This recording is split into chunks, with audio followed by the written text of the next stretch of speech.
JIM telah menahan ejen Aram yang membuatkan ePLKS palsu.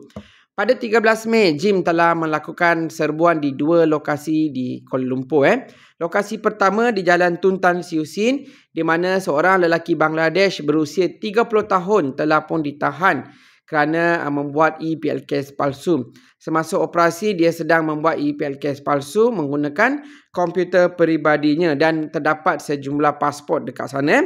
Dan modus operandi dia adalah menawarkan perkhidmatan kepada warga asing untuk membuat ePLKS palsu dan surat-surat berkaitan perniagaan.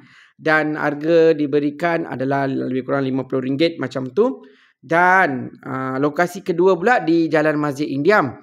Di sini 3 lelaki warga India pula ditahan dengan sejumlah naskah pasport. Okey, total pasport yang dirampas di kedua-dua lokasi adalah 504 pasport asing, 4 komputer peribadi, 4 printer, 23 kad CIDB, ePLKS palsu, 40 iCard dan wang tunai sebanyak RM94,332. Dan kesemua mereka ni ditahan di bawah Akta Immigration dan Akta Pasport untuk tindakan lanjut.